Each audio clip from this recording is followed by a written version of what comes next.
Hi everyone, welcome to the bare minimum education. तो आज हम डिस्कस करेंगे 26 नवंबर 2022 की द हिंदू और द इंडियन एक्सप्रेस का newspaper analysis. But before I start, I just want to say one thing, that in case you find these videos helpful, you can always let me know that by commenting below, liking the video and subscribing to my channel if you haven't done that. तो आज का जो newspaper analysis का video होगा वो काफ़ी interesting होगा और कई चीज़ें बहुत ज़्यादा इंपॉर्टेंट होगी। फॉर एग्जाम्पल इंडियन एक्सप्रेस में कुछ ऐसा आया है जो मैं आपको रेकमेंड करूंगी कि आप वो मैप ड्रॉ कर लें देख के। अगर आप इंडियन एक्सप्रेस का न्यूज़पेपर पढ़ते हैं तो उसको कटिंग करके रख लें, फिजिकल फॉर्म में पढ़ते हैं, बिकॉज इट इज़ इम्पॉर्टेंट। तो या फिर आप गूगल इमेज पे सर्च करके उसको अपने पास सेव करके रखिए, क्योंकि मैप्स ड्रॉ करने बहुत इंपॉर्टेंट होते हैं। Okay, so first article is The Hindu का एक article, States ask center to rein in reliance on surcharges, cess while raising revenue।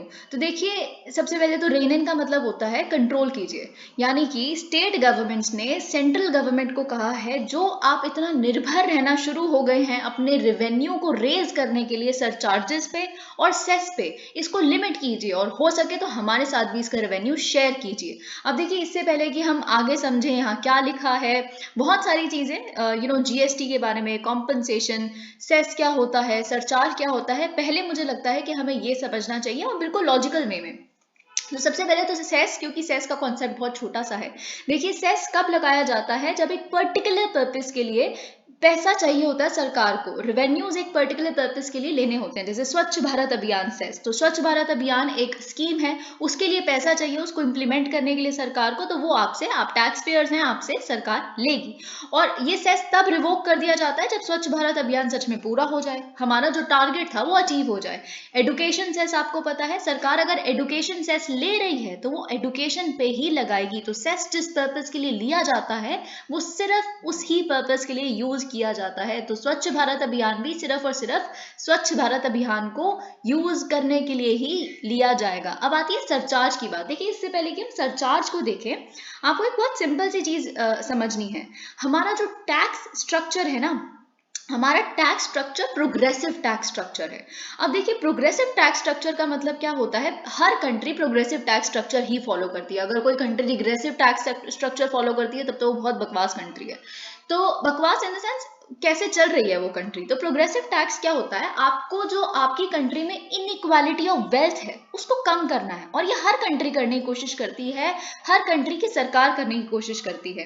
तो प्रोग्रेसिव टैक्सेशन क्या होती है कि जैसे जैसे आपकी इनकम बढ़ती रहेगी वैसे वैसे आपके ऊपर टैक्स बढ़ता रहेगा। Simple, this is simple, her country में यही होता है, राइट? तो अब देखिए, ये एक तरीका है, ये बेसिक तरीका है जो हर जगह अपनाया जाता है कि आपकी कंट्री में इनइक्वालिटी कम रहे। तो जिसके पास ज्यादा पैसा है उससे ज्यादा टैक्स लिया जाएगा, ताकि उस पैसे को यूज करके आप बेसिकली बाकियों के लिए कुछ वेलफेयर स्कीम चला सके, उस इनइक्वालिटी को ब्रिज कर सके। ठीक है? अब देखिए, इस इनइक्वालिटी को और तरह से डील करने के लिए एक और, इस प्रोग्रेसिव टैक्सेशन के ऊपर भी एक और तरह का चीज होती है, एक अपर लेयर होती है जिसको कहते हैं सरचार्जेस।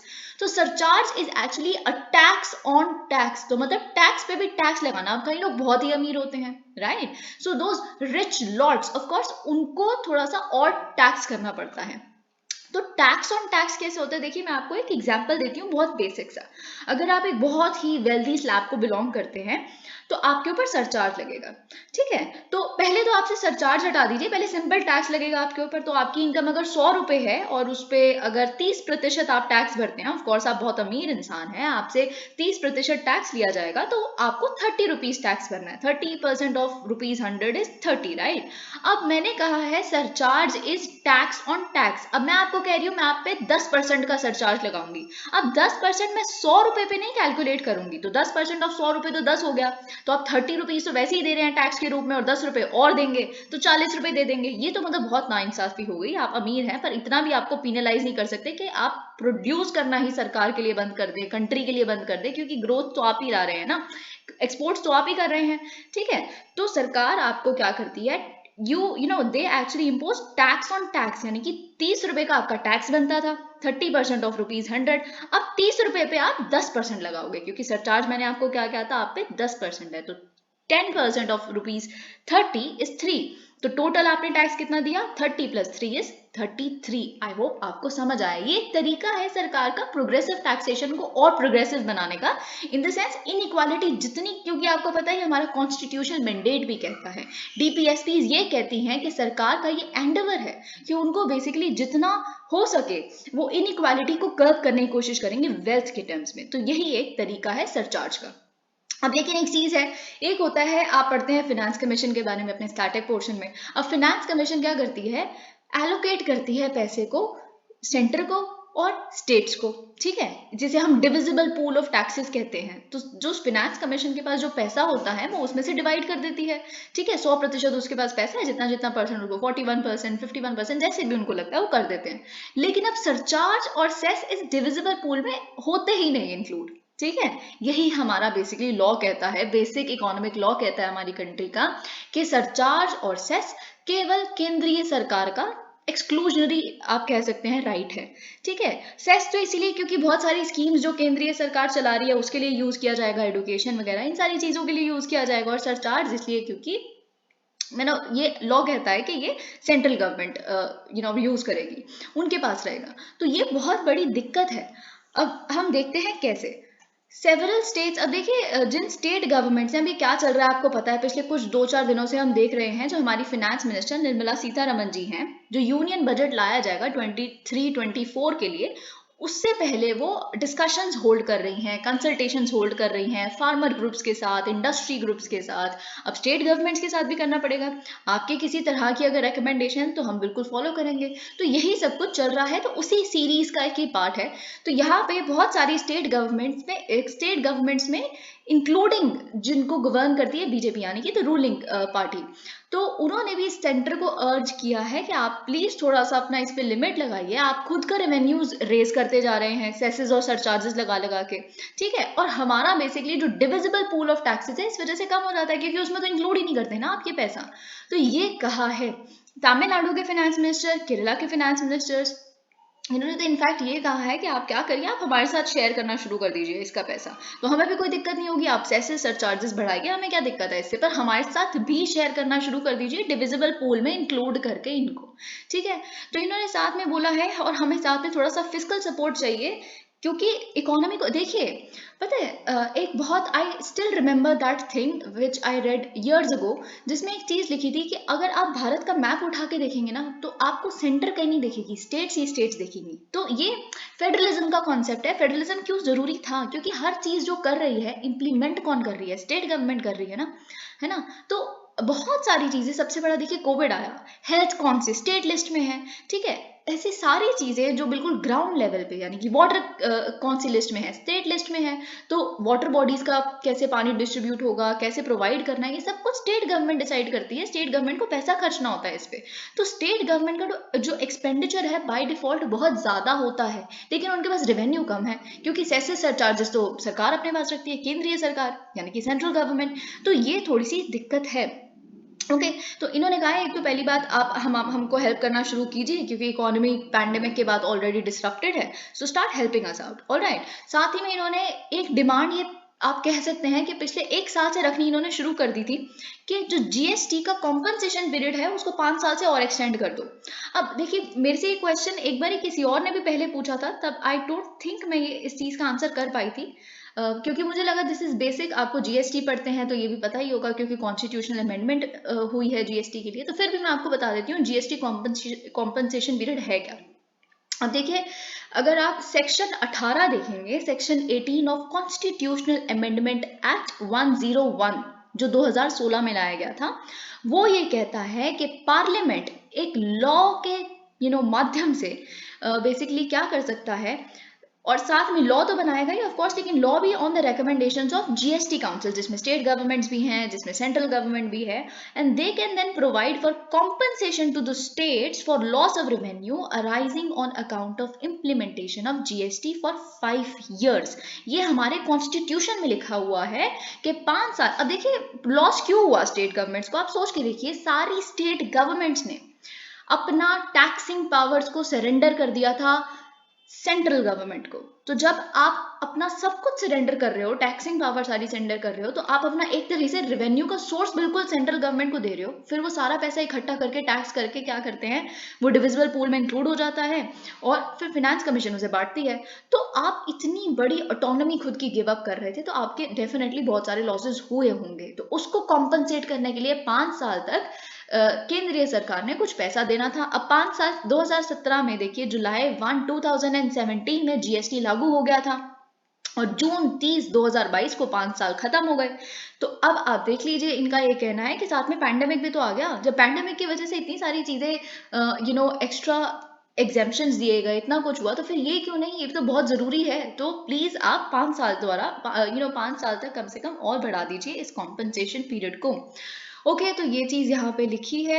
और साथ ही में इन्होंने बहुत सारे लोकल प्रोजेक्ट्स जो बेसिकली हर स्टेट गवर्नमेंट अपनी स्टेट में चाहते हैं उसको बताया कि क्या क्या हो सकते हैं, और यहाँ पे बस इतना ही है।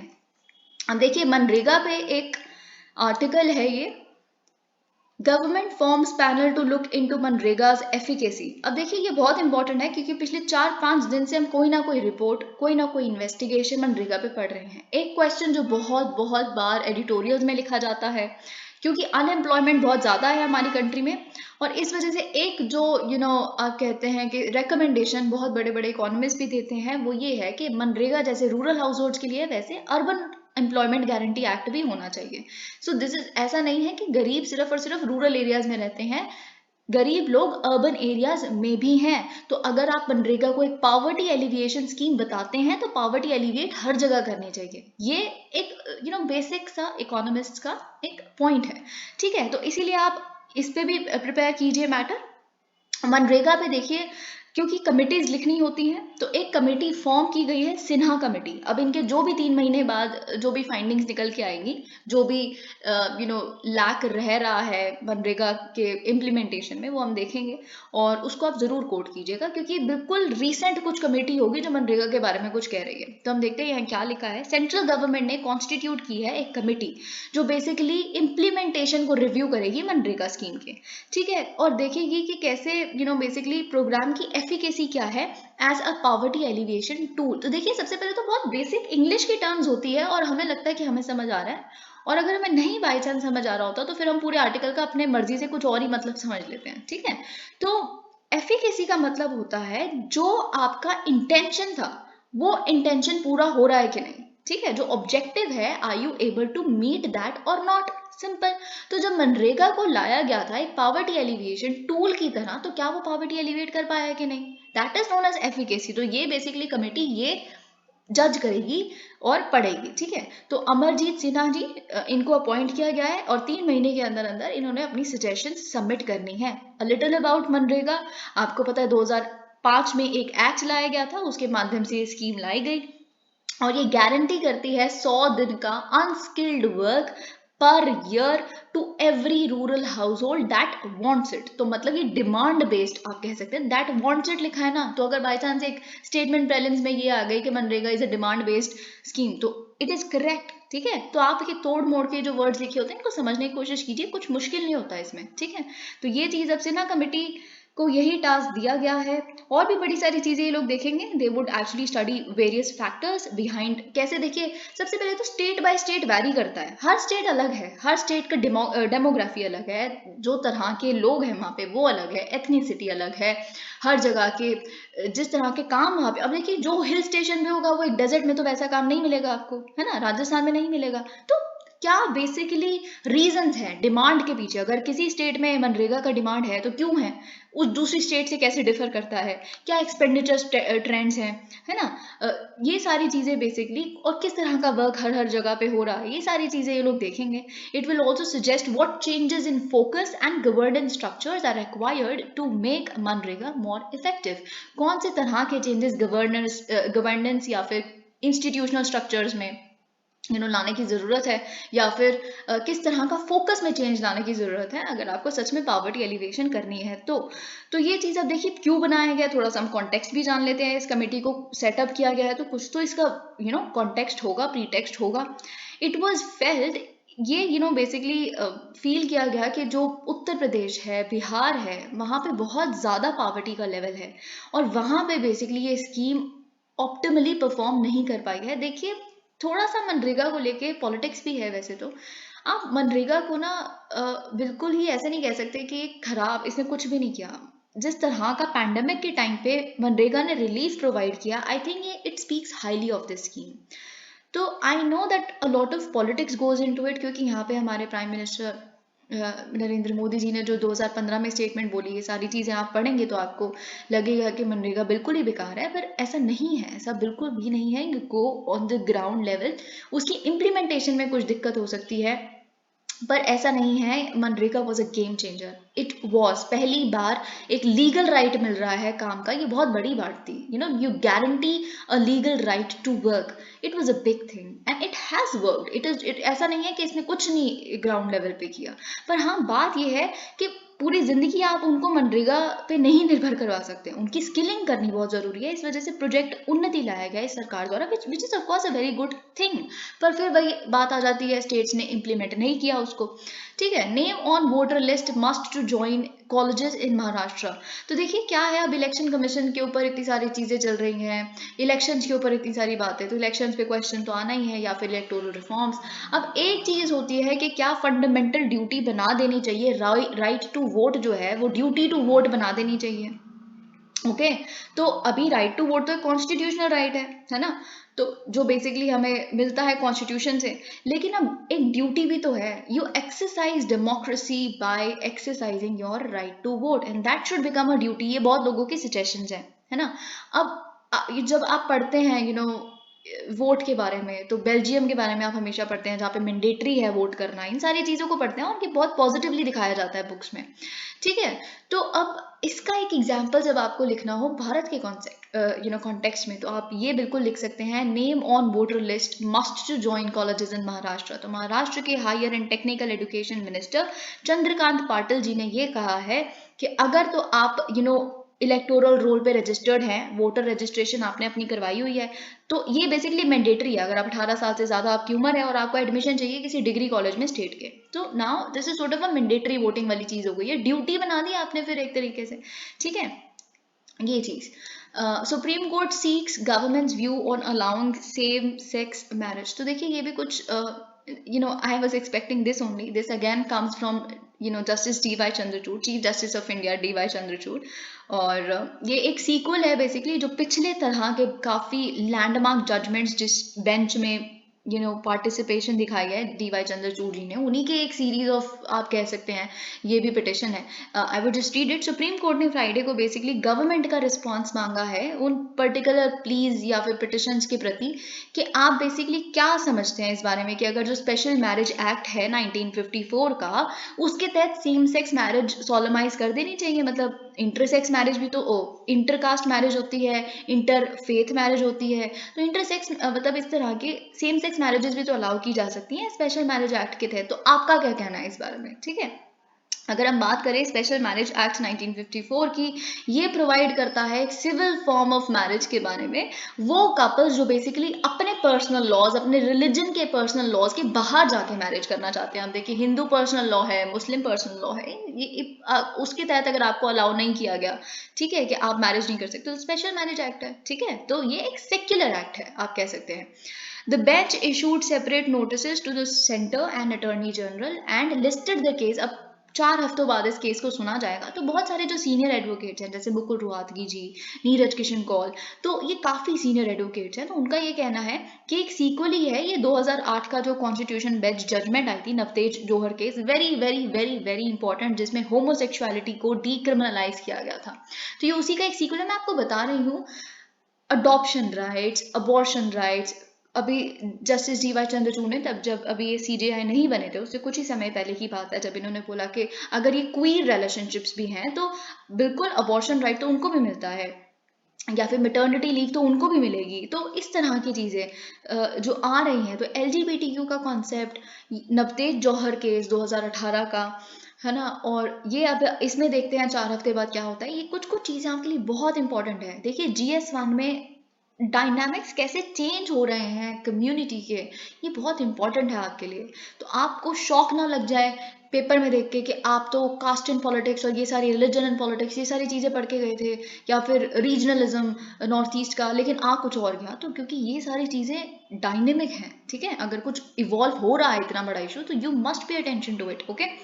इट अलाउ, अब देखिए यहाँ पे यही सारी चीज़ें लिखी हुई है। अब देखिए, जो ये समझना बहुत ज़रूरी है, इससे पहले कि 4 हफ्ते बाद क्या होगा हम वो देखना शुरू करें, हियरिंग्स जब शुरू होंगी, तो आपको ये पता होना चाहिए कि मिस्टर रोहतगी का ये कहना है कि जो जो इनकी बेसिकली पिटिशन में क्या लिखा है, उन्होंने ये नहीं कहा कि आप पर्सनल लॉज में, हिंदू पर्सनल लॉ में आप अलाउ कर दो सेम सेक्स मैरिज, या मुस्लिम पर्सनल लॉ में आप अलाउ कर दो, नहीं, they haven't even touched it. उन्होंने कहा है कि आप 1954 के एक्ट को जेंडर न्यूट्रल बना दो, बस इतनी सी बात कही है उन्होंने, ठीक है। तो let's see what is written here. Pro Maharashtra slogans painted on Karnataka buses. तो देखिए, मैं आपको पहले थोड़ा सा बेसिक बताना चाहती हूँ, क्योंकि यहाँ पे तो कुछ लिखा ही नहीं है। तो हाँ, आपको मैं ये बताना चाहती हूँ कि जो इंटर स्टेट जो डिस्प्यूट्स हैं, है ना, बाउंड्री डिस्प्यूट, वैसे तो बाउंड्री डिस्प्यूट हमारा पाकिस्तान के साथ है, हमारा चाइना के साथ बाउंड्री डिस्प्यूट है ना, ये सारी चीज़ें तो इंटर कंट्री डिस्प्यूट हो गई। लेकिन अब हमारी कंट्री के अंदर भी स्टेट स्टेट डिस्प्यूट है, वो भी बाउंड्री गई। अब ऐसा क्यों है? क्योंकि कॉलोनियल लेगेसी है बहुत सारी, है ना। अगर नॉर्थ ईस्ट की बात करें, जो हम असम और मेघालय का इशू देख रहे हैं, जहाँ पे 6 लोगों की जान गई है, क्योंकि और असम साइड कह रही है, असम के चीफ मिनिस्टर कहते हैं कि जो इंसिडेंट हुआ है वो असम में कार्बी आंगलोंग डिस्ट्रिक्ट में हुआ है, और मेघालय के सीएम कहते हैं ये मेघालय में हुआ है ये वाला इंसिडेंट। तो इन द सेंस, जब इंसिडेंट सेम जगह पे हुआ है, तो असम और मेघालय दोनों में कैसे हो सकता है? इसीलिए क्योंकि असम मानता है वो मेरी जगह है, और मेघालय मानता है वो मेरी जगह है। अब मेघालय ऐसा क्यों मानता है, थोड़ा सा मैं बैकग्राउंड बता रही हूँ, और फिर मैं आपको बताऊंगी। अगर एक क्वेश्चन आता है इंटरस्टेट डिस्प्यूट्स के ऊपर, इंटरस्टेट बाउंड्री डिस्प्यूट, ऐसा कोई क्वेश्चन आता है GS2 में, GS3 में, कि जो बाउंड्री डिस्प्यूट्स हैं, they are not only limited to inter country disputes, but of course we have seen a surge of interstate disputes and a lot of colonial legacy is involved in it, and many of the post independence acts too. तो आपके पास इस पे prepare करने के लिए कुछ होना चाहिए, लिखने के लिए कुछ प्रिपेयर्ड मटेरियल होना चाहिए। तो वही मैं आपको बताने की कोशिश कर रही हूँ। अगर हम नॉर्थ ईस्ट की बात करें, नॉर्थ ईस्ट में तो हम बहुत डिटेल में डिस्कस कर चुके हैं। It was a colonial legacy. उनको समझ तो आया नहीं कि कौन से डिस्ट्रिक्ट नागाज के हैं। Assam was the largest state, और असम ही एक स्टेट होती थी, फिर असम में से कार्व आउट हुआ नागालैंड, उसी में से निकला मेघालय, मिजोरम। तो फिर कुछ कुछ चीज़ें ना डिस्प्यूटेड ही रह गई, है ना। कुछ कुछ हिल्स, जैसे मिकिर हिल्स कहाँ पे है, मिकिर हिल्स का थोड़ा सा पार्ट मेघालय मानता है वो हमारा है, लेकिन वो कहते हैं नहीं ये हमारा है, असम कहता है। फिर जैंतिया हिल्स का कुछ पार्ट असम कहता है ये हमारा है, वो कहते हैं नहीं जैंतिया हिल्स तो पूरी हमारी है, वेस्ट जैंतिया हिल्स। तो ये कुछ कुछ चीजें हैं जो रह गई, ठीक है। तो ये तो हो गया नॉर्थ ईस्ट का बेसिक है, हम पूरा डिटेल में देख चुके हैं। अब हम देखते हैं, थोड़ा वेस्टर्न साइड आ जाते हैं हमारे मैप के। तो यहाँ पे महाराष्ट्र कर्नाटका का एक बहुत पुराना डिस्प्यूट है। ये आप सोच रहे हैं कि आज उठ रहा है, तो ऐसा बिल्कुल नहीं है, ये बहुत समय पहले का डिस्प्यूट है। तो जब देखिए, आपको पता होगा जब बॉम्बे प्रेसिडेंसी हुआ करती थी, यही होती थी ब्रिटिशर्स के टाइम पे, तो ठीक है। फिर उसी में से, महाराष्ट्र वाले रीजन में से बेसिकली निकला था हमारा कर्नाटका, ठीक है। तो अब कर्नाटका जब उसमें से निकाला गया लिंग्विस्टिक लाइंस पे, आपको पता है कि हमारे स्टेट्स लिंग्विस्टिक लाइंस पे, Marathi speaking people belong to Maharashtra, Kannada speaking people of course belong to Karnataka, है ना। लिंग्विस्टिक लाइंस पे तो हमारी गुजराती स्पीकिंग पीपल गुजरात, ठीक है। तो इस लिंग्विस्टिक लाइंस पे तो हमारी स्टेट बसी हुई है। तो जब ये लिंग्विस्टिक लाइंस पे कर्नाटका निकला, उसमें से it was a Mysore state, है ना, मैसूर था ना पहले तो जब ऐसा हुआ, तो बेसिकली क्या था कि कुछ स्टेट्स थी जो कुछ पर्टिकुलर गांव थे, कुछ पर्टिकुलर डिस्ट्रिक्ट्स थे, वो थे तो मराठी स्पीकिंग, लेकिन वो कर्नाटका के पास चले गए, है ना। और कहीं स्टेट्स ऐसे थे वो कन्नड़ स्पीकिंग थे, लेकिन वो महाराष्ट्र के पास चले गए, और आज उन्हीं बातों पे डिस्प्यूट चल रहा है। तो ये सारी दिक्कतें बहुत ज़्यादा हैं। और कहीं कहीं लोग जैसे महाराष्ट्र के कहते हैं कि हमें कर्नाटका के साथ जाना है, ये वाला पर्टिकुलर विलेज हमारा कर्नाटका में भेज दो, क्योंकि हम तो कन्नड़ स्पीकिंग है बहुत सारे लोग, इसीलिए मतलब I hope you understand this, ठीक है। तो अब उस समय तो जो होगी, जैसे बेलगावी, अब देखिए उसको बेलगाम कहा जाता है एक स्टेट द्वारा, बेलगावी कहा जाता है दूसरी स्टेट द्वारा, ठीक है। तो ये बहुत ज़्यादा बड़ा डिस्प्यूट है। अब देखिए अब यहाँ पे क्या लिखा है महाराष्ट्र अगर देखिए ये अगर पॉलिटिक गवर्नेंस वाले सेक्शन में आता है, वैसे तो ये सोशल इश्यूज वाले सेक्शन में आएगा मोस्ट प्रोबेबली, लेकिन अगर आता है पॉलिटिक गवर्नेंस के इंटरस्टेट डिस्प्यूट के सेक्शन के अंदर तो हम इसको डिटेल में डिस्कस करेंगे, विद मैप्स डिस्कस करेंगे. Do not worry, I of course have constant of time here, can't go much into it. Okay, तो Maharashtra Karnataka border row continued unabated with pro-Marathi groups deepening their crisis through public protest and provocatively painting Karnataka. अब क्या हुआ है देखिए, पुणे में कुछ लोगों ने, अब देखिए पब्लिक ट्रांसपोर्ट तो इतना बॉर्डर आपका जुड़ा हुआ है तो मतलब इतना दूर नहीं होता, तो महाराष्ट्र से जो कर्नाटका बसेस जा रही थी पब्लिक ट्रांसपोर्ट की, तो उसमें पुणे में बहुत सारे लोगों ने लिख दिया जय महाराष्ट्र और ये सारी चीजें पब्लिक प्रोटेस्ट जताते हुए. ठीक है, तो ऐसा क्यों हो रहा है बेसिकली, क्योंकि आपस में पॉलिटिक्स छिड़ गई है.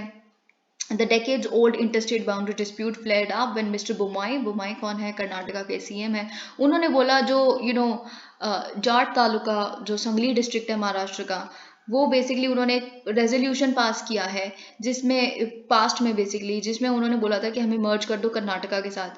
तो और फिर उनके पास जब ड्राउट सिचुएशन हुई या फिर जो भी दिक्कत हुई तो हमने उनको पानी प्रोवाइड करवाया है, ये सारी चीज़ें. तो this evolve a strong response from Maharashtra के डेप्यूटी सीएम देवेंद्र फडणवीस. तो उन्होंने कहा कि देखिए कोई भी स्टेट का हमारा जो विलेज है वो कभी कर्नाटका में नहीं जाएगा, और बल्कि हम तो वो मराठी स्पीकिंग जो विलेजेस कर्नाटका में है उनसे ले लेंगे. ठीक है, अब आप सोच रहे होंगे सेम पॉलिटिकल पार्टी रूल कर रही है दोनों स्टेट्स को, फिर कैसे इतनी बड़ी दिक्कत हो सकती है. तो देखिए अगर हम थोड़ा सा पॉलिटिक्स डिस्कस कर लें तो कर्नाटका में इलेक्शंस आ रहे हैं, इससे कोई फर्क नहीं पड़ता कि सेम पार्टी की सरकार है दो स्टेट्स में.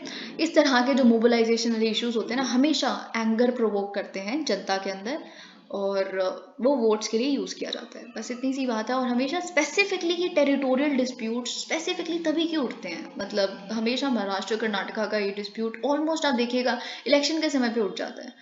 तो ये काफ़ी अजीब बात है. Russia offers advanced fuel option for Kudankulam plant. तो देखिए क्या हुआ है, रशिया ने बोला है, अब देखिए ये थोड़ा सा न्यूक्लियर हमारे जो कॉपरेशन है रशिया और इंडिया के बीच में, तो उसको हम उस एंगल से देख रहे हैं. अगर रशिया और भारत का रिश्ता आता है तो आप डिफेंस तो लिखेंगे ही लिखेंगे, S-400 तो लिखेंगे ही लिखेंगे, ऑयल लिखेंगे ही लिखेंगे, साथ में आप न्यूक्लियर कॉपरेशन भी लिखेंगे. ठीक है, क्यों, क्योंकि जो हमारा कुडनकुलम न्यूक्लियर पावर प्लांट है वहाँ पे बेसिकली जो फ्यूल अभी भी यही रशिया का जो रॉस एटम है वही बेसिकली प्रोवाइड करती है यही कंपनी, लेकिन अभी वो जो फ्यूल देती है उसका 18 मंथ का साइकिल है. ठीक है, तो मतलब 18 महीने बाद, 1.5 साल बाद बेसिकली उसको आपको स्टॉप करना पड़ेगा न्यूक्लियर पावर प्लांट को, फिर उसके बाद आप दोबारा लोड करेंगे, है ना. तो अब इन्होंने कहा है कि हम ऑफर करते हैं एडवांस टेक्नोलॉजी फ्यूल आपको, जिसका मतलब फ्यूल साइकिल ही 24 महीने है. तो मतलब बढ़िया है ये, this is more efficacy, more efficiency, और एडिशनल पावर जनरेशन होगा प्रोलॉन्ग्ड ऑपरेशन की वजह से, आपका फॉरेक्स भी बच जाएगा थोड़ा सा, है ना. ये सारी चीज़ें इन्होंने बोली हैं. तो आप न्यूक्लियर कॉपरेशन का भी एक एंगल लिख सकते हैं. Alright, I think before discussing more articles of the Hindu, I would want to discuss Indian Express now, because yes, the story of millets very very important. I would suggest कि आप climate change का और agriculture का अगर question आता है तो millets के बारे में लिखेंगे. Question specifically completely dedicatedly millets पे भी आ सकता है, क्योंकि international year of millet celebrate करने वाले हैं 2023 में. और एक प्री लॉन्च, क्योंकि अब देखिए लॉन्च तो होने ही वाला ना इंटरनेशनल ईयर ऑफ मिलेट्स 2023, तो उसका एक प्री लॉन्च सेलिब्रेशन भी हमने देखा किसके द्वारा, मिनिस्ट्री ऑफ एग्रीकल्चर और मिनिस्ट्री ऑफ एक्सटर्नल अफेयर्स द्वारा. कब देखा, थर्सडे को देखा. तो उसमें external affairs minister S Jaishankar ji ने बोला, जो बेसिकली थीम थी Covid, conflict and climate change as the world's main food security challenges. ठीक है, अब देखिए कोविड की वजह से भी फूड सिक्योरिटी डिसरप्ट हुई थी, क्योंकि सप्लाई चेन्स डिस्टर्ब हो गई थी. कॉन्फ्लिक्ट की वजह से भी आप देख लीजिए, रशिया और यूक्रेन के बीच में जो कॉन्फ्लिक्ट है, ब्लैक सी वाली जगह से ग्रेन्स जा नहीं पा रही थी. इजिप्ट जो अपना 70% या 60% जो वीट लेता ही यूक्रेन से है वो डिसरप्ट हो गया, ग्लोबल साउथ डिसरप्ट हो गया. और क्लाइमेट की वजह से तो इसलिए होगा क्योंकि इराटिक रेनफॉल होगी कहीं पे. अब देखिए जब पानी इतना नहीं हो रहा है ना, तो फिर इरिगेशन के लिए पानी कहाँ से लाओगे, तो फिर आप उन तरह की क्रॉप्स को उगाओ जो बेसिकली मांगती कम पानी है, जो मिलेट्स हैं. ठीक है, तो Covid, conflict and climate as the world's main food security challenges and place the cultivation and popularization of millets in the context. अब इन्होंने देखिए आपको याद होगा जब बेसिकली मिस्टर जयशंकर अभी नवंबर 8 को रशिया गए थे, तो उन्होंने बोला था कि अगर भारत किसी भी तरह से हेल्प कर सकता है in derisking the global economy तो भारत हेल्प करेगा। अगर हमारी कंट्रीब्यूशन आपको ज़रूरत है तो प्लीज़ लेट अस नो। ठीक है, तो उसी derisking the global economy के कॉन्टेक्स्ट में बेसिकली वाइडर कॉन्टेक्स्ट में मिलेट्स को भी रखा गया है, क्योंकि ग्लोबल इकोनॉमी तो फूड सिक्योरिटी चैलेंजेस की वजह से भी डिस्टर्ब होती है ना।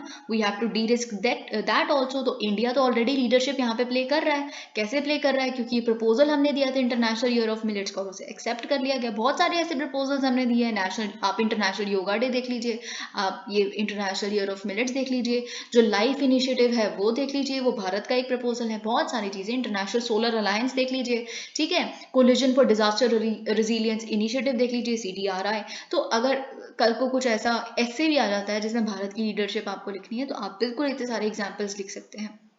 Millet the crop a little static. तो बेसिकली उससे पहले तो मैं आपको बताना चाहूंगी कि आप ये मैप है, ठीक है, तो आप मैप ऑफ कोर्स आप ये ऐसे ट्राइंगल और ये डॉट डॉट ऐसे तो कहाँ इतना टाइम होता है।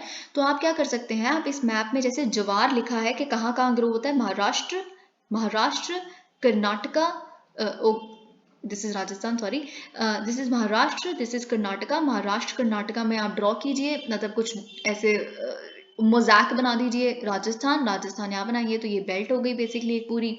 और तमिलनाडु, तमिलनाडु ये है तमिलनाडु में, ठीक है। तो आप पहले तो फिर एक बॉक्स में लिख सकते हैं दिस बिलोंग्स टू जवार, ठीक है। फिर उसके बाद बाजरा आ जाइए, बाजरा भी एक मिलेट है। बाजरा तो मेनली राजस्थान से आता है, तो राजस्थान में आप वहाँ पे आपने डॉट्स बनाई, यहाँ पे स्क्वायर्स बना दीजिए, कुछ स्टार बना दीजिए, कुछ भी कर दीजिए, ठीक है। राजस्थान, यूपी, हरियाणा, गुजरात, ठीक है। तो 3 तो कम से कम ड्रॉ करने ही होते हैं। आप एक जवार बना लिया, एक आपने बाजरा बना लिया, तो एक आप रागी बना सकते हैं।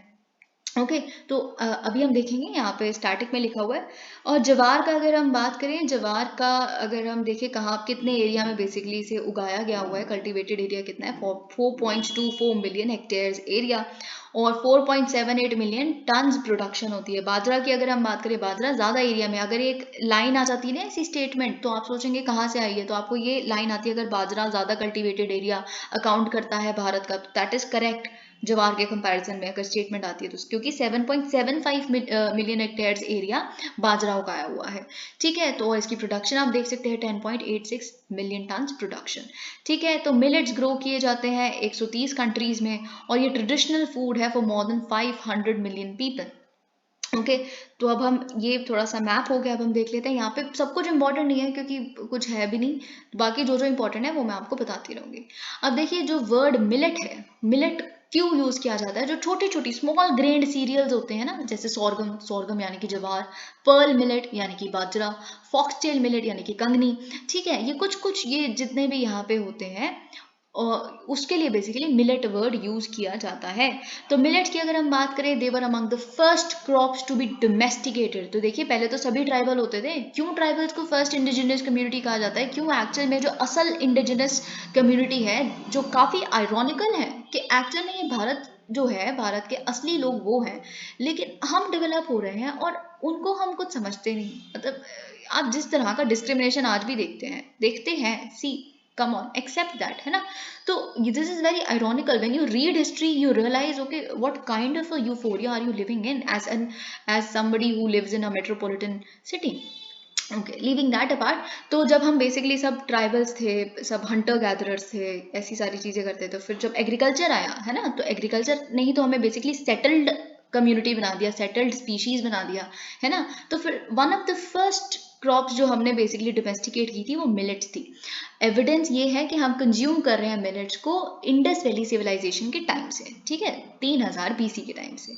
और several varieties that are now grown around the world were first cultivated in India. बहुत सारी जो कंट्रीज में आज इस तरह की वेराइटीज मिलेट्स की ग्रो होती हैं, वो सबसे पहले भारत में ग्रो की गई थी। लेकिन कई वेराइटीज जो खुद की उन कंट्रीज की हैं, वो वेस्ट अफ्रीका में है, चाइना में है और जापान में है। अब देखिए, चाइना भी कोई कम कंट्री नहीं है, चाइना की खुद की सिविलाइजेशन है, तभी तो वो बार बार इतना प्राइड फील करते हैं और यूएस से कहते हैं कि आपकी तो कोई हिस्ट्री भी नहीं है, पहले तो अपने देश की हिस्ट्री बनाओ जाके।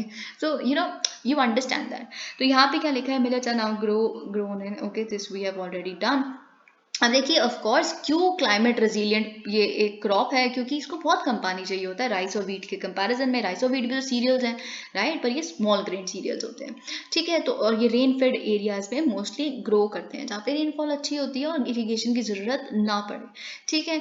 Globally sorghum is the biggest millet crop, sorghum सबसे बड़ी क्रॉप है। और ज्वार का यानी कि सोरगम का जो मेजर प्रोड्यूसर्स हैं, if I go into that, वो कौन कौन से हैं, where is it written, okay, US, China, Australia, India, Argentina, ये कुछ बहुत खास नहीं है। अब इंडिया की अगर हम बात करें, millets are mainly a kharif crop, ठीक है। तो अगर एक क्वेश्चन आता है दैट, एक स्टेटमेंट आती है millets are mainly a kharif crop, that is correct, ठीक है। तो ये बात आपको पता होनी चाहिए, ओके। तो high nutritive value, millets are considered to be powerhouses of nutrition. और अगर मिलेट्स के बारे में कुछ कुछ आता है तो डेफिनेटली हम न्यूट्रिशनल एस्पेक्ट के बारे में तो लिखेंगे, इसे न्यूट्री सीरियल्स बोला जाता है, ठीक है। तो यहाँ पे the story of millets published by Karnataka state department of agriculture in association with, अब देखिए मिलेट्स में 7 से 12% प्रोटीन होता है, 2 to 5% फैट होता है, 65 to 75% कार्बोहाइड्रेट्स होते हैं और डाइटरी फाइबर होता है 15 to 20%, ठीक है। तो ये सारी चीज़ यहाँ पे लिखी है, तो मतलब हाइयर प्रोटीन है। और प्रोटीन देखिए हमारा जैसे जिस तरह से लाइफस्टाइल चेंज हो रहा है ना, अब लोग इतने फिटनेस फ्रीक बनते जा रहे हैं, तो उनका जो ये पूरा रिसर्च डेटा बता रही हूँ मैं आपको, पूरी कमिटी ये बता रही है कि इंडिया का जो कंजम्पशन पैटर्न है वो चेंज होता जा रहा है, हम प्रोटीन्स की तरफ ज़्यादा भाग रहे हैं और हॉर्टिकल्चर प्रोडक्ट्स की तरफ। फ्रूट्स और प्रोटीन्स हमारा सबसे बड़ा रिक्वायरमेंट है, और थोड़ी सी इनकम भी बढ़ गई है, हमारे यहाँ की परचेजिंग पावर कैपेसिटी बढ़ गई है, तो हम डेयरी प्रोडक्ट्स को भी ज़्यादा कंज्यूम करते हैं, फॉर एग्जांपल पनीर, मिल्क, इन तरह की चीज़ें। तो जब आपको पता है कि मिलेट्स में इतना ज़्यादा प्रोटीन आता है, तो मिलेट्स का भी क्रेज बढ़ेगा ही बढ़ेगा। There are a lot of Bollywood people who do not consume wheat. Some of them of course do not want to have gluten for various reasons. तो इसीलिए वो ये मिलेट्स की नाचनी का आटा, बाजरे की रोटी, ये सब खाते हैं, ठीक है। Year of Millets. On March 3, 2021, United Nations General Assembly adopted, अब देखिए क्या हुआ था, मार्च 3, 2021 को UNGA ने एक रेजोल्यूशन अडॉप्ट किया था और डिक्लेयर कर दिया था कि 2023 को हम इंटरनेशनल ईयर ऑफ मिलेट्स के रूप में सेलिब्रेट करेंगे। It was moved by India and was supported by 72 countries. बहुत सारे इवेंट्स होंगे, एक्टिविटीज़ होंगी, स्टैम्प और कॉइन्स इशू किए जाएंगे मिलेट्स ईयर के लिए, ये सारी सेलिब्रेशंस बेसिकली होंगी, और इन्वेस्टमेंट भी काफ़ी होगी बड़े बड़े प्रोजेक्ट्स में मिलेट्स के लिए, ठीक है। अब देखिए एक चीज़ है, millets under PDS public distribution system के अंडर मिलेट्स को लाना चाहिए और बढ़ावा देना चाहिए। अब हम देखते हैं कितना बढ़ावा दिया जा रहा है, नहीं दिया जा रहा। तो अगर हम बात करें नेशनल फूड सिक्योरिटी एक्ट 2013 की, उसके हिसाब से एलिजिबल हाउस होल्ड जो है basically they are entitled to get rice, wheat and coarse grain at rupees 3 for rice, rupees 2 for wheat and rupees 1 for coarse grain respectively, ठीक है। अब देखिए एक्ट कहीं भी मिलेट तो मेंशन नहीं कर रहा, लेकिन जो कोर्स ग्रेन्स है ना, बेसिकली कोर्स ग्रेन्स के तहत ही मिलेट्स बांट दिए जाते हैं। लेकिन जो क्वांटिटी कोर्स ग्रेन्स की प्रोक्योर की जाती है सेंट्रल पूल द्वारा और जो डिस्ट्रीब्यूट किया जाता है एनएफएसए के द्वारा, वो काफ़ी नेग्लिजिबल है। अगर हम देखें कितना स्टॉक डिस्ट्रीब्यूट करने वाला एफसीआई के पास पड़ा है, फूड कॉर्पोरेशन ऑफ इंडिया के पास, वो दिखाता है only 2.64 lakh metric tons of coarse grain was available in central pool on November 1, 2022।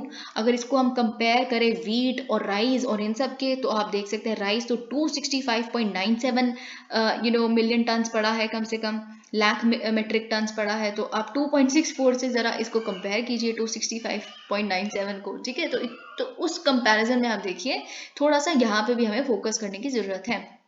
The push to distribute coarse grains under the PDS has not gained momentum, unfortunately. So अब देखिए बाकी countries को प्रोवोकेट करने से पहले कि हम मिलेट्स एक अच्छा क्लाइमेट रेजिलिएंट वो है, थोड़ा सा हमें अपनी कंट्री में भी तो इसको लागू करना पड़ेगा, है ना। तो the push for, okay, the center has accepted the recommendation of a committee set up by it that millets be included in the PDS in order to improve nutritional support.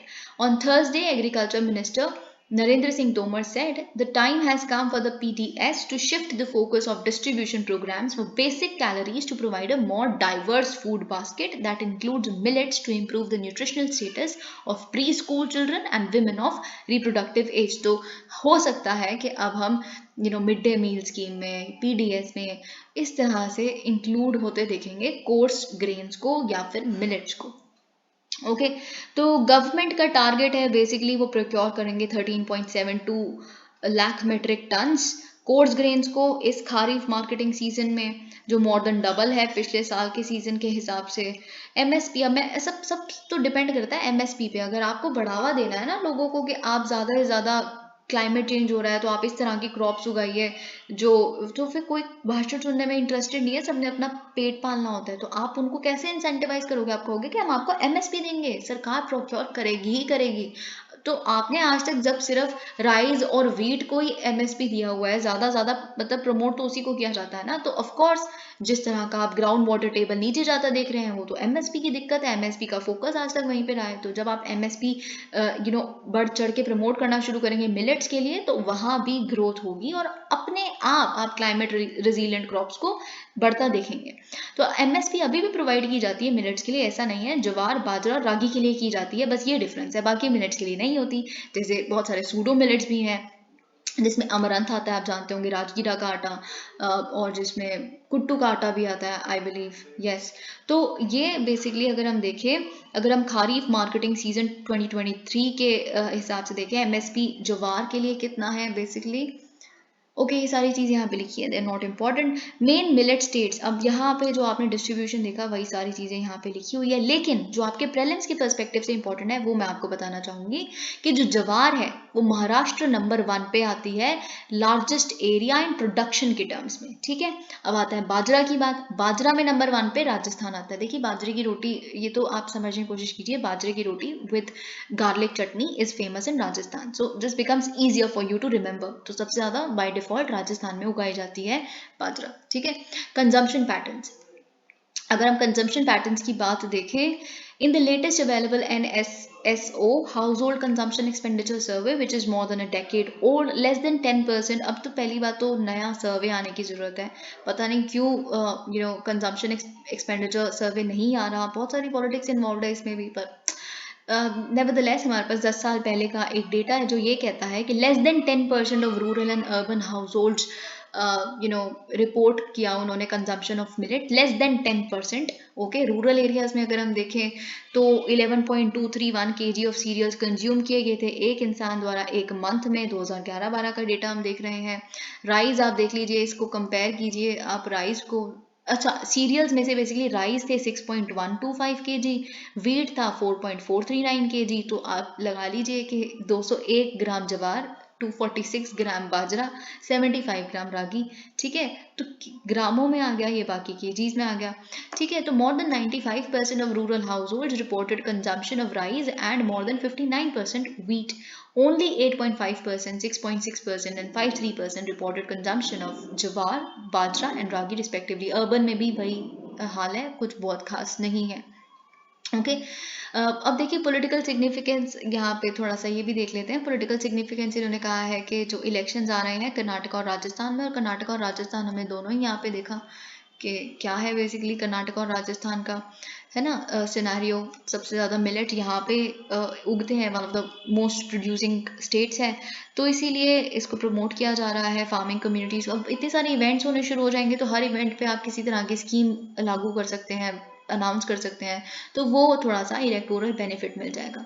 अगर हम बात करें यहाँ पे क्या लिखा है, this is important, millet is grown mainly in low income and developing countries in Asia and Africa and are a part of food basket of about 60 crore people across the globe.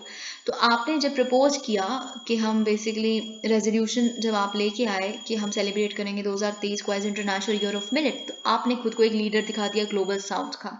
So this is of course very good, और India को बहुत अच्छी diplomacy करनी आती है, और जिस तरह से आप देखिए अब G20 का अब हमने प्रेसिडेंटशिप ली है, तो हमने बार बार बोला है कि हम ग्लोबल साउथ को रिप्रेजेंट करते हैं, no matter that we have come out of decolonization and the legacies of it, a lot of them, at least the economic ones, but it does not mean that we would become the exploiters of developing nations or least developed countries. We will always remain their supporters because we for one understand what kind of sufferings they have to go through. Beijing coma, ये क्या है basically, थोड़ा सा ये important है क्योंकि Beijing I would let you know कि कैसे बीज आत्मनिर्भरता का कॉन्सेप्ट क्यों एंटाई ग्लोबलाइजेशन नहीं होना चाहिए। ये चीज़ मैं आपको खुद का एनालिसिस दूंगी। तो इसीलिए कोई भी ग्लोबलाइजेशन पे क्वेश्चन जो आना ही आना है हर साल, उस पे आता है तो आप ये एग्जाम्पल के रूप में, और थोड़ा एक डीपर कॉन्सेप्चुअल अंडरस्टैंडिंग आपको होनी बहुत ज़रूरी है। ओके तो अब देखिए हम उस समय पे हैं, world is at that stage when everybody is working to put behind the trauma of Covid pandemic. सब चाहते हैं कि अब बस खत्म हो जाए और जितना लॉस इसकी वजह से हुआ है हम उसको पीछे छोड़ दें। पर जो डिसीज है कोविड, वो दोबारा हमें दिख रही है, it is back in the four. कहाँ पे? चाइना में। थर्सडे को हमने देखा कि country recorded 31,454 new cases, the highest daily rise since the virus was first reported almost 3 years ago। तो आप देखिए 31,000 केसेस एक दिन में। अगर हम बात करें पिछले 10 हफ्तों की, तो tens of millions of people have been confined to their homes across more than 50 cities and towns, leading to restlessness and aggravating the country's economic slowdown। तो देखिए बात ये है कि ये बहुत सारी रिपोर्ट्स कि चाइना तो बस आप आज सोए आप कल उठें और चाइना यूएसए को ओवरकम करके नंबर 1 इकोनॉमिक पावर बन जाएगा। You never know, you can not say anything in today's world और टुडेज एरा। जिस तरह का economic slow down, USA is doing fairly well despite the fact उन्होंने इतनी इन्फ्लेशन देखी, इतना कुछ हुआ है, हमने डॉलर स्ट्रेंथनिंग देखी, इन सब चीज़ों के बावजूद उनकी इकोनॉमी फिर भी सही परफॉर्म कर रही है। हैड इट नॉट बिन सो, तो जो बाइडेन की पार्टी को दोबारा इतना बड़ा मैंडेट नहीं मिलता, ठीक है। लेकिन on the very other hand आप चाइना को उठा के देख लीजिए। चाइना का जो रियल एस्टेट सेक्टर है, वो जो इनके जीडीपी का 25% कॉन्स्टिट्यूट करता है, वो एकदम शैम्बल्स में है। क्यों? क्योंकि वहाँ की इकोनॉमी स्लो डाउन में है, वहाँ पे लॉकडाउन ही इतने लगे हुए हैं। तो आपने बहुत रेयर है चाइना में प्रोटेस्ट देखना, जिस तरह का अथॉरिटेरियनिज्म वहाँ एग्जिस्ट करता है। प्रोटेस्ट तो एक नाइटमेयर है वहाँ पे, लेकिन हमने प्रोटेस्ट देखे हैं वहाँ पे, दे आर नॉट हैप्पी, है ना। दे आर, अभी तो रिसेंट जो हम प्रोटेस्ट देखेंगे वो तो आईफोन कंपनी का अलग बात है, पर हमने थोड़े ही समय पहले प्रोटेस्ट देखे थे, हमने डिस्कस भी किया था। एक छोटे से विलेज में लोग एक पैम्पलेट लेके खड़े थे कि हमें मतलब नहीं चाहिए लॉकडाउन, हमें पेट पालना अपना, we want to earn because we don't have money now. तो और जिस जिस तरह का मेंटल फ्रस्ट्रेशन जो एग्जिस्ट कर रहा है, आपने देखा, वो भी हमने डिस्कस किया था जब हमने ये देखा कि एथिक्स में अगर वाइब्रेंट इकोनॉमी पे कुछ आता है, एथिक्स नहीं तो वैसे भी, तो आप देख सकते हैं कि कैसे वाइब्रेंट इकोनॉमी जियो पॉलिटिक्स को कट करती है। ये चीज़ मैंने आपको बताई थी, ये भी सब कुछ एनालिसिस करके बताया था कि क्यों। क्योंकि आप देखिए the power of music vibrant economy का एक पार्ट है। क्यों? क्योंकि हाउ जो कंट्रीज हैं जो बिल्कुल कॉन्फ्लिक्ट्स पे हैं, अगर आप इंडिया चाइना की देखिए, हम एक स्टैंड ऑफ में हैं लद्दाख में, ठीक है, लेकिन वहाँ के लोग अब वहाँ पे जो बप्पी लहरी के सॉन्ग्स हैं उस पर टिकटॉक पे वीडियोस बना रहे हैं, जिमी जिमी आजा आजा, although they understand it other way, उनको लगता है कि जिमी in their countries known as rice, आजा आजा means come, so they ask for basically give us rice, okay, so वो बिंदी लगाई हुई, साड़ी पहनी हुई, so this is how music connects। Vibrant economy का सबसे बड़ी बात है, इट नोज नो बॉर्डर्स। वैसे ही इंडिया पाकिस्तान सालों की दुश्मनी, लेकिन वहाँ का कोक स्टूडियो पाकिस्तान का यहाँ भी फेमस है, और यहाँ के लोग सबसे ज़्यादा उन्हीं के ड्रामे देखते हैं आजकल। तो that is the power of vibrant economy, okay, it is connecting in nature.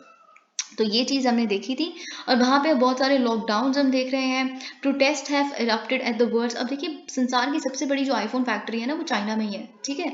अब लेकिन वहाँ पे सैलरीज नहीं दी है, non payment of salaries of course led to protest, और वहाँ पे फिर पुलिस को भेजी गई ताकि वो अनरेस्ट को क्वेल कर सके, यूज करके फोर्स को, ऑफ कोर्स, ठीक है। तो फिर हमने और माइग्रेंट वर्कर्स जो है ग्वांगजू प्रोविंस में, जहाँ पे largest part of the workforce is migrant workers only, अब उनको ज़बरदस्ती वहाँ क्वारंटीन सेंटर्स में रखा हुआ और उनको घर नहीं जाने दे रहे। तो ऑफ कोर्स बहुत फ्रस्ट्रेटिंग एनवायरनमेंट है वहाँ पे इस समय में।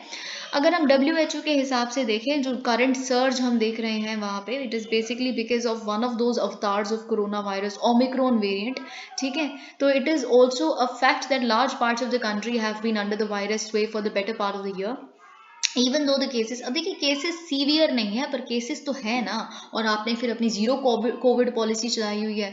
कतर में फीफा वर्ल्ड कप चल रहा है, ठीक है, कतर में वर्ल्ड कप चल रहा है, और वहाँ पे सारे देख रहे हैं अपनी स्क्रीन पे कि वहाँ पे सब कैसा परफॉर्म कर रहे हैं। उन्होंने देखा तो किसी ने मास्क ही नहीं लगाया हुआ, तो चाइनीज आर क्राइंग कि हम तो मास्क लगाए बिना बाहर नहीं निकल सकते, हम तो अपने कमरों में बैठे, और वहाँ पे सब चीयर कर रहे हैं, किसी ने मास्क नहीं लगाया हुआ दूसरी कंट्रीज में। तो उनके भी काफ़ी ये चीज़ फील होने लग पड़ी है कि what kind of a world are we living in, what is zero Covid policy? तो ये सारी चीज़ें बहुत फ्रस्ट्रेशन कॉज कर रही हैं. It's also a fact that large parts of the country, okay, देखिए यहाँ पे हमें एक्सपेक्टेड ही था कि जो चाइनीज़ अथॉरिटीज़ हैं, okay, they are scarcely different from those they undertook in the early months of the pandemic when the coronavirus was a scarcely understood pathogen. People have been asked not to venture. अब वही जैसे starting में इन्होंने किया वही, अब आप आने वाले पूरे महीने आप बाहर नहीं निकल सकते अपने घर से, ये सरकार की नोटिफिकेशन कहती है. और अब डेली पीसीआर टेस्ट होंगे, as a part of the war of annihilation against the virus, मतलब किल कर देना है वायरस को, एक वॉर हमने चलाई हुई है, बैटल है. बट क्यूरियसली वैक्सीनेशन, अब आपने इस पूरी स्ट्रैटेजी का, ये वॉर ऑफ एनिलेशन का, वैक्सीन आपका उसका पार्ट ही नहीं है. क्यों नहीं है? ठीक है, तो वो कंट्री जिसने वर्ल्ड की कितनी सारे कंट्रीज को वैक्सीन प्रोवाइड की, जब भारत की सेकेंड वेव आई तो आपने कहा अगर भारत नहीं दे पाएगा तो हम देंगे, अपना साइनोवैक हम भेजेंगे, आपने भूटान को भेज दी. वो कंट्री कैसे आज वैक्सीनेशन पे स्ट्रेस ही नहीं कर रही? China has an specially low rate of, क्योंकि आपके प्राइमरी वैक्सीनेशन बहुत कम हुई है वहाँ पे, और ये बाकायदा रिपोर्ट्स अवेलेबल हैं. अब वहाँ के लोगों ने वैक्सीनेशन तो करवाई नहीं है, वो एक अलग बात है, तो ऑफ कोर्स उनके पास हर्ड इम्यूनिटी कैसे डेवलप होगी. साथ ही साथ उनकी वैक्सीन, ये चीज़ आपको याद होगा अगर आप एक कंटिन्यूसली मेरे वीडियोस को फॉलो कर रहे हैं, ये चीज़ मैंने बहुत पहले आपको बता दी थी कि वहाँ की वैक्सीन की एफिकेसी नहीं है. मतलब 50% क्या होता है एफिकेसी रेट, कि सिर्फ 50% जिन में से लगाया है 100 में से सिर्फ 50% चांसेस हैं कि आपको नहीं होगा. ये तो बहुत ही कम है, बहुत ही कम. तो मैं आपको थोड़ा सा यहाँ पे अपना एनालिसिस ये बताना चाहती हूँ कि जब आप बिल्कुल एंटायर ग्लोबलाइजेशन हो जाते हैं, जब आपने कहा कि अगर कोई भी कंट्री का बंदा, हम इंटरनेशनल फ्लाइट्स बंद कर रहे हैं, सिर्फ वो इंसान हमारी कंट्री में आ सकता है या जा सकता है यहाँ से जिसने साइनोवैक लिया है. उसके अलावा हमारी बनाई हुई वैक्सीन के अलावा आपने कोविशील्ड लिया है, कोवैक्सीन लिया है, हमसे बात मत करो, आप कौन हो, you can not come to China, you can not deal with China and all that nonsense.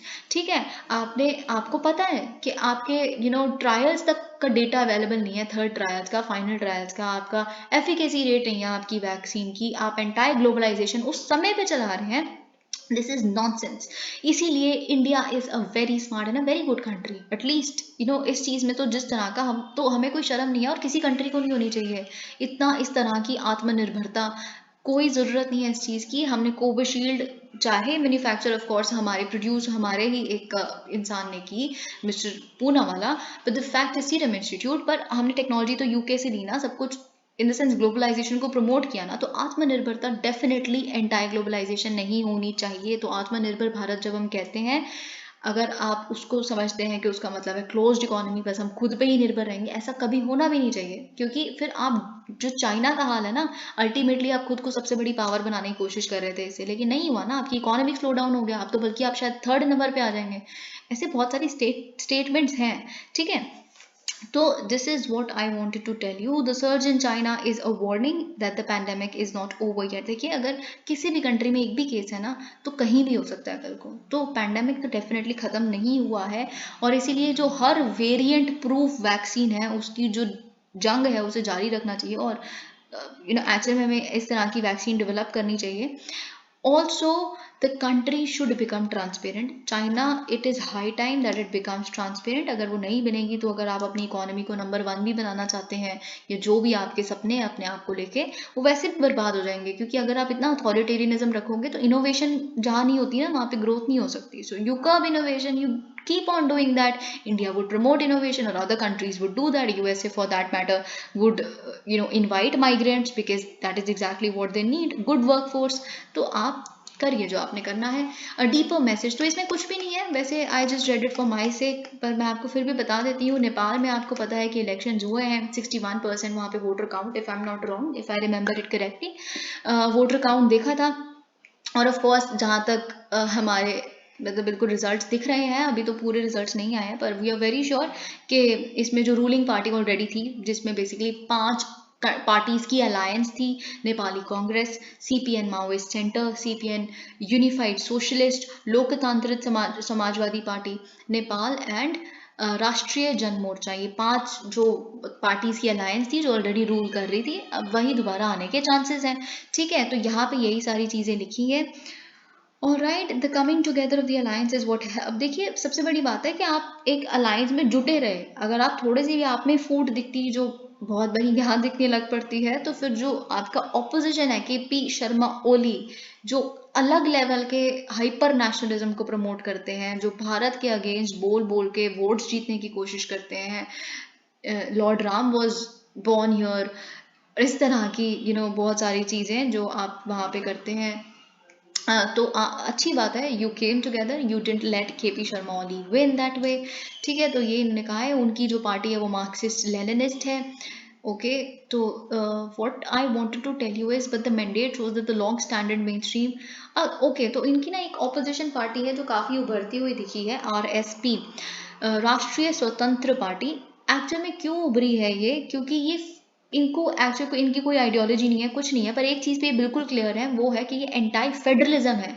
तो अगर किसी पार्टी को सपोर्ट मिल रहा है, इतनी बड़ी वो ऑपोजिशन निकल के आ रही है, तो सबसे बड़ी चीज़ जो सीखनी चाहिए आपको कि फेडरलिज्म आपकी कंट्री में काम नहीं कर रहा। तो इसका मतलब ये नहीं है कि आप फेडरलिज्म हटा दो, उसको बेटर करने की कोशिश करो। आज तक की सरकारें फेल हुई हैं, पता इससे ये चलता है कि प्रोविंशियल जो असेंबलीज हैं, जिस तरह का economic slow down, youth out migration, सारे के सारे वहाँ के लोग इंडिया में आके काम करना चाहते हैं, तो इसका कोई रीज़न है ना, क्योंकि आपने वहाँ पे डेवलपमेंट इस तरह की प्रमोट नहीं की, सही पावर्स प्रोविंशियल असेंबलीज को मिली नहीं हुई। तो ये सारी चीज़ें, कोविड पैंडेमिक सही से नहीं संभला, जिस तरह का पॉलिटिकल अनरस्ट देख रहे हैं, तो ये कहते हैं कि बिल्कुल ये सारे फेडरलिज्म को बिल्कुल ख़त्म कर दो। ये पार्टी ये कहती है, और सपोर्ट भी मिल रहा है इनको। तो सीखने की बात ये है, make federalism work.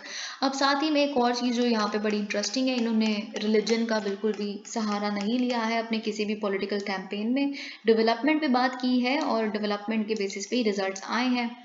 Okay, Assam border firing is a clear violation of human rights, says Meghalaya. तो बेसिकली ये चीज़ तो हमने डिस्कस कर ली। मेघालय के चीफ मिनिस्टर जो है कॉनराड के संगमा, उन्होंने बेसिकली फ्राइडे को एनएचआरसी को बोला है, नेशनल ह्यूमन राइट्स कमीशन को, कि आप प्लीज़ एक्शन इंश्योर कीजिए उन लोगों के खिलाफ जिन्होंने 6 लोगों की जान ली है, जिनकी वजह से जान गई है। ओके, तो ये सारी चीज़ें और उन्होंने सब कुछ बताया कि क्या क्या दिक्कतें हुई थी। Okay, nothing much here. Religious names of parties limit appeal election commission. तो देखिए एक ना बेसिकली यहाँ पे पिटिशन आई थी सुप्रीम कोर्ट के पास।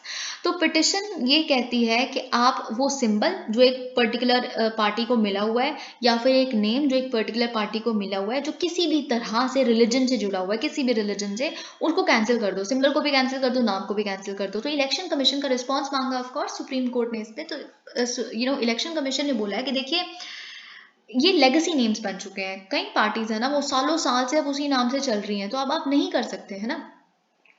For decades they have been running or contesting elections by those names. You can't do that. तो मतलब मैं तो नहीं कर सकती या नहीं कर सकता as election commission. Supreme court पे डिपेंड करता है। It is of course left open to the wisdom of supreme court कि वो अनडिस्टर्ब्ड रखना चाहते हैं इन पॉलिटिकल पार्टीज का नाम, या फिर कुछ करना चाहते हैं, आपके ऊपर डिपेंड करता है। पर मैं आपको कुछ कहना चाहता हूँ, वो ये है, ये ज़रूर है कि मैं कुछ कर नहीं सकता, क्योंकि बड़ी अनटेनेबल सिचुएशन हो जाएगी अगर हम सब कुछ डिस्टर्ब करने लग पड़ेंगे। पर ये बात फैक्ट है, ये तो उन पार्टीज़ के लिए गलत है ना अगर वो रिलीजियस कॉनोटेशन उनकी नाम में होता है या सिंबल में होता है, क्योंकि फिर आपकी अपील ही लिमिट हो जाएगी।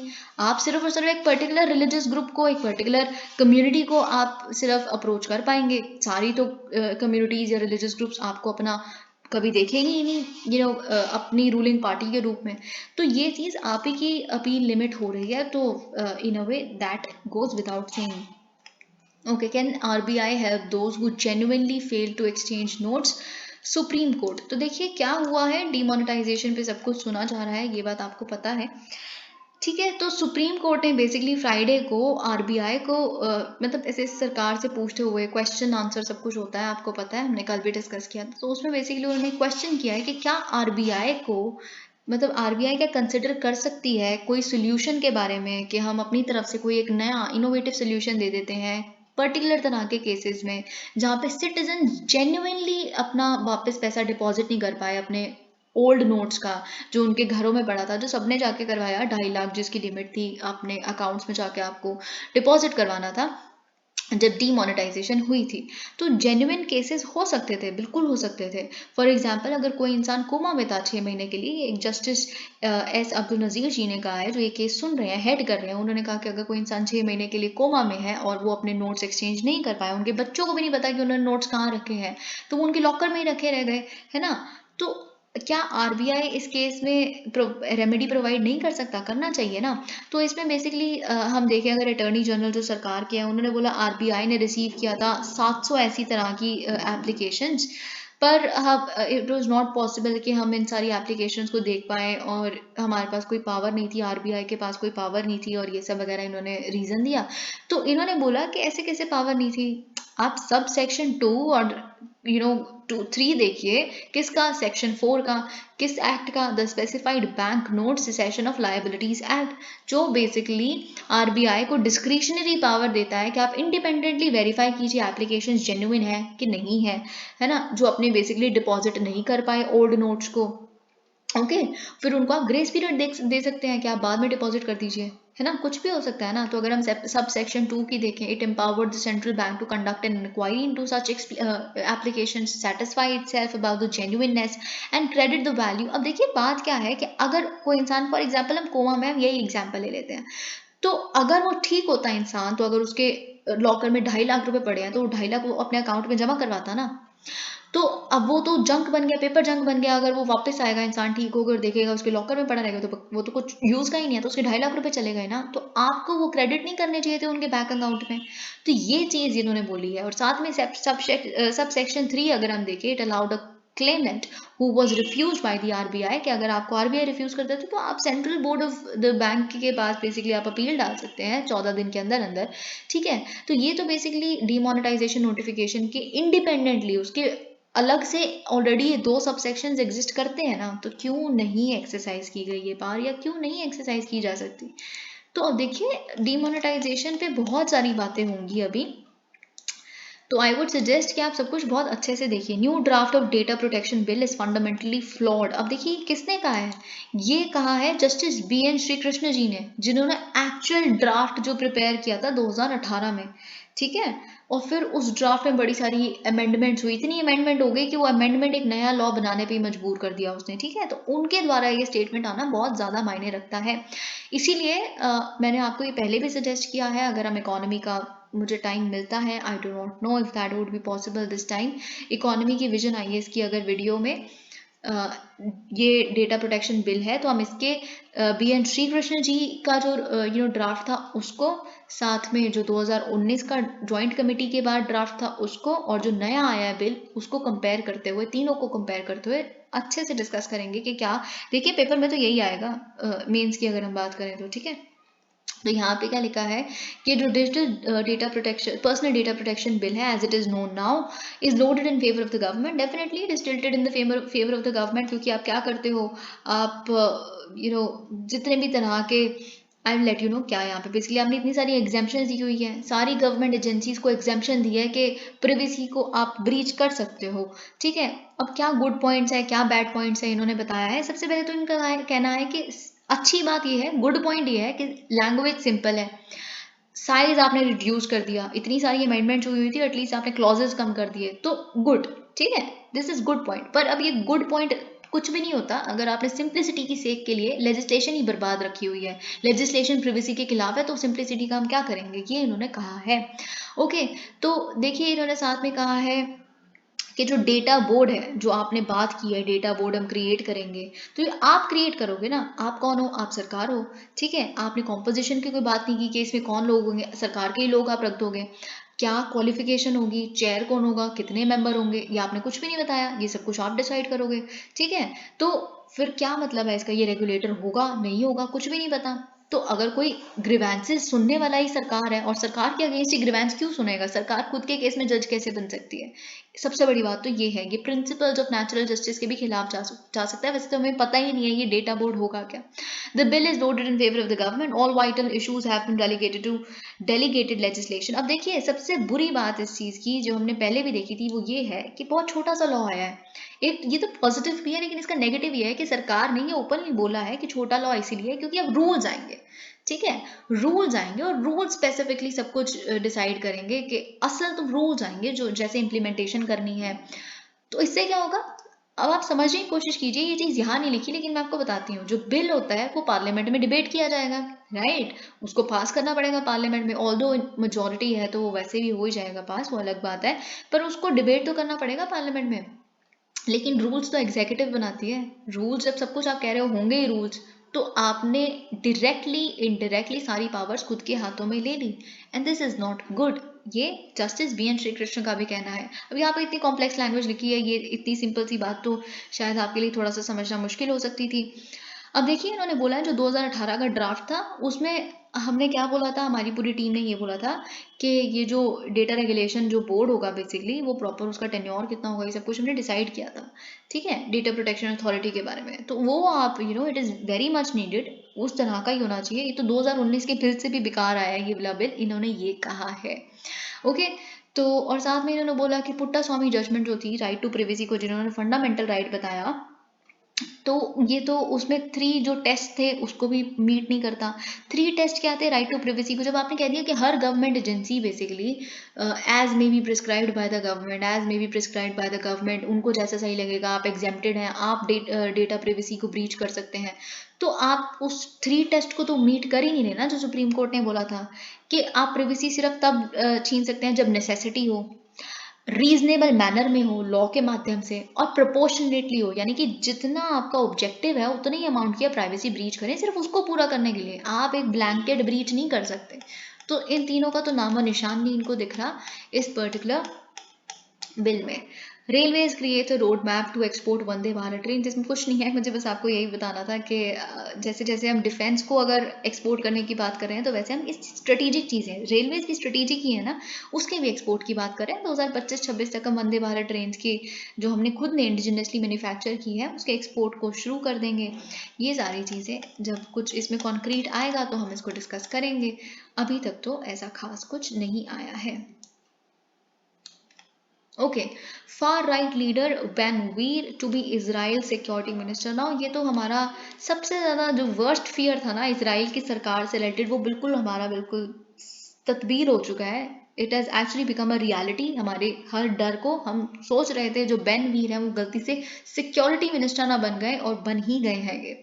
अब देखिए मैं थोड़ा सा बेसिकली आपको बता देती हूँ इसराइल में एक्चुअल में क्या है। ये चीज़ मैं बहुत बार बता चुकी हूँ बट गेट अगैन, क्योंकि इसराइल में कोई भी लेफ्ट या सेंटर ऐसा कुछ नहीं होता, सब राइटिस्ट है, मतलब है पर मिनिमल है। अगर वहाँ पे कुछ लेफ्ट भी है तो वो भी राइट ही दिखेगा आपको, क्योंकि इसराइल में सिर्फ और सिर्फ राइटिस्ट ही पार्टीज होती हैं। ज्यूइश कंट्री है, आपको ये बात पता है। अब मैटर ये करता है आप राइट से कितना राइट हो, एक्सट्रीम राइट हो, फार राइट हो, थोड़ा सा राइट हो, सेंटर राइट हो। अगर हम बेंजामिन नेतन्याहू की बात करें जो लॉन्गेस्ट सर्विंग आप कह सकते हैं कि प्रेसिडेंट हैं इसराइल के, जो मिस्टर मोदी के बहुत अच्छे दोस्त हैं, ठीक है, जब दोनों मिले थे, जब वो भारत आए थे, एक बार हमारे प्राइम मिनिस्टर भी जा चुके हैं, तो फिर उन्होंने कहा था कि it seems as if India's and Israel's marriage was conceived in heaven. ये तो ऊपर से रिश्ता जुड़ के आया है, इस तरह का दोस्ती है इसराइल और इंडिया के बीच में। तो बेंजामिन नेतन्याहू राइटिस्ट हैं पर इतने राइटिस्ट नहीं है, फार राइट नहीं है, लेकिन अब उनकी मजबूरी है। यहाँ पे आप इसराइल में कोलिजन के बिना सरकार नहीं बना सकते। ये भारत नहीं है कि आप मेजोरिटी से जीत जाएंगे, इतनी मोबिलाइजेशन वहाँ नहीं होती। वहाँ पे कोलिजन से ही सरकार आती है। अब जो देखिए आपकी जो पार्टी कोलिजन में आपके साथ आई है आपको मानना पड़ेगा। अब आपके कोलिजन में है ही सारे के सारे फार राइटिस्ट, जैसे बेनवीर, जिनका आप अगर थोड़ा सा हिस्ट्री पढ़ेंगे इनके बारे में आप हैरान रह जाएंगे कि किस तरह के एक अरब के खिलाफ इनका रिटोरिक है। तो उनको आपने सिक्योरिटी मिनिस्टर बना दिया, तो अब ये पैलेस्टीनियंस के खिलाफ या जो आपकी कंट्री में अरब लोग रहते हैं उनके खिलाफ जो माइनॉरिटी है, आप क्या करेंगे क्या नहीं करेंगे, ये तो अब देखना ही पड़ेगा कि क्या होगा। ठीक है, तो extremist politician Ben Weir, who has a long record of anti-Arab rhetoric and stunts, will become Israel's next Minister of National Security, according to the first of what are expected to be several coalition deals struck by.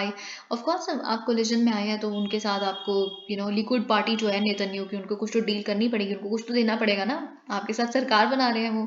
ठीक है, Liquid announced the agreement with Ben Weir's Jewish Power Party on Friday. Negotiations with 3 other potential far-right and ultra-orthodox coalition partners are continuing. तो फिर वही होगा, बस बहुत देखते हैं कि कैसा इनका सिनेरियो रहेगा। Thank you so much, please like the video.